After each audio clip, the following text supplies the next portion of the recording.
अस्सलाम वालेकुम। उर्दू पॉइंट के अरब न्यूज़ बुलेटिन के साथ मैं हूं उमर खताब। सबसे पहले आपको खबर दें, मौजूदा सऊदी फरमानरवा शाह सलमान बिन अब्दुल अजीज़ और उनके साहबजादे वली अहद शहजादा मोहम्मद बिन सलमान ने सऊदी अरब को तरक्की की राह पर गामजन करने और उसे दुनिया के हम पल्ला लाने के लिए कई जिद्दतें मुतारफ़ कराई हैं। इस सिलसिले में ख़वातीन को हक और आज़ादी भी दी जा रही है। सऊदी ख़वातीन को सबसे बड़ी आज़ादी ड्राइविंग की इजाज़त मिलने की सूरत में गुज़श्ता साल जून में मिली, जिसके बाद उन पर कई ऐसे शोबों में नौकरियों के दरवाजे खुल गए जो इससे पहले सिर्फ मर्दों के लिए मखसूस थे। अब सऊदी पब्लिक प्रोसिक्यूशन के महकमे में दर्जनों ख़वातीन को लेफ्टिनेंट इन्वेस्टिगेशन के ओहदे पर भर्ती किया गया।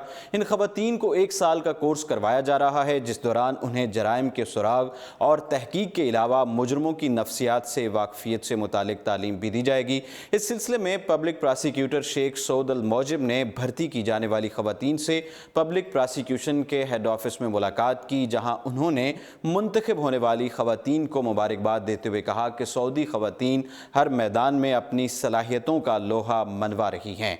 दूसरी खबर शामिल करें और आपको बताएं कि सऊदी वजारत हज व उम्रा की जानिब से बताया गया है कि कुछ अर्सा कबल ख़त्म होने वाले उम्रा सीज़न में सबसे ज़्यादा उम्रा की सआदत हासिल करने वालों में पाकिस्तानी पहले नंबर पर रहे। वजारत हज के मुताबिक इस बार 16,26,080 अफराद ने उम्रे की सआदत हासिल की है। इसके बाद दूसरा नंबर इंडोनेशिया, तीसरे नंबर पर भारतीय मुसलमान हैं जिनकी गिनती 6,45,256 बताई गई है। इस फहरिस्त में मिस्र चौथे, अलजज़ायर 5वें, यमन 6ठे, तुर्की 7वें, मलेशिया 8वें, इराक 9वें और सूडान 10वें नंबर पर रहा। इस बार उम्रा सीज़न के दौरान 70 लाख से ज़ायद कलमा गो अफराद ने उम्रा की सआदत हासिल की। 6 जून 2019 तक उम्रा वीज़े पर 72,22,369 ज़ायरीन ने और बहरी और फ़िज़ाई रास्तों से सऊदी मुमलकत पहुँचकर उम्रा की सआदत हासिल हुई। वाज़ेह है कि सऊदी अरब विजन 2030 के तहत आइंदा चंद बरसों के दौरान 30 मिलियन अफराद को उम्रा वीज़े जारी करने का हदफ कायम किया गया है। यकम मुहर्रम उल हराम से शुरू होने वाले नए उम्रा सीज़न के लिए गुज़श्ता उम्रा सीज़न की निस्बत 15% ज़ायद वीज़े जारी करने का हदफ मुकर्रर किया गया है। अब आपको बताएं कि सऊदी अरब में ख़वातीन को ड्राइविंग की इजाज़त मिलने के बाद ये ख्याल किया जा रहा था कि इसके बाद से लाखों गैर मुल्की ड्राइवर्स की छुट्टी हो जाएगी या फिर उनकी तादाद में नुमायां कमी वाक़ हो जाएगी। तहम सऊदी वजारत मेहनत और समाजी बहबूद की जानिब से जारी करदा अदाद शुमार से ये तमाम क्या सराइयाँ और ख़दशात दम तोड़ गए हैं। हैरत अंगेज़ तौर पर गैर ममालिक से घरेलू ड्राइवर्स के लिए वीज़ों के अजरा में इजाफा हुआ है।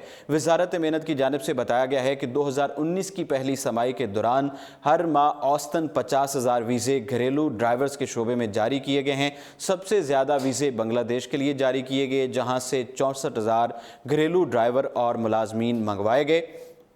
इसके बाद पाकिस्तान का नंबर आता है, जहां के ड्राइवर्स और घरेलू वर्कर्स के लिए 51,800 वीज़े जारी हुए। भारत के लिए इन शोबों में इस समाही के दौरान 49,000 वीज़े हासिल किए गए। इनके बाद सबसे ज़्यादा वीज़ों का अजरा फ़िलिपाइन, मिस्र, यमन, सूडान, इथोपिया, युगांडा और कीनिया के लिए लेबर वीज़े हासिल हुए। इस बार ख़वातीन ड्राइवर्स के लिए भी सैकड़ों वीज़ों का अजरा किया जा चुका है। अब बात करें सऊदी अरब के मशरकी रीजन की। पुलिस ने कार्रवाई के दौरान गैर मुल्कियों के साथ लूट मार करने वाला सऊदी गैंग गिरफ्तार कर लिया गया है। पुलिस तर्जुमान के मुताबिक ये डकैत गैंग 3 सऊदी मर्दों पर मुश्तमिल था, जो नकाब पहनकर राहज़नी, कार चोरी और घरों में घुसकर गैर मुल्की मुलाजमाओं की असमत दरी के मामले में भी मुलव्विस थे। इस 3 रुकनी डकैत गैंग ने दमामुल खबर और ज़ोहर में 5 गाड़ियां चोरी की और इसके अलावा शॉपिंग मॉल्स में भी लोगों से सामान और नकदी छीन कर फरार हो गए थे। इसके अलावा इन लोगों ने एक घर में घुसकर वहां मौजूद एक घरेलू मुलाजमा को ज्यादती का निशाना भी बनाया था, जो अपने मालिक के पास मुकीम थी। इन अफराद की उम्रें 30 से 40 बरस के दरमियान बताई जा रही हैं। इनके कब्जे से पिस्तौल, नकाब और दीगर चोरीशुदा अशिया भी बरामद की गई। दौरान तफ्तीश उन्होंने इस्तगासा के रूबरू राहज़नी की 6 वारदातों और गाड़ी चोरी की 5 वारदातों का एतराफ़ किया है। अरब न्यूज़ बुलेटिन से फिल वक्त इतना ही, और आप देखते रहिए उर्दू पॉइंट।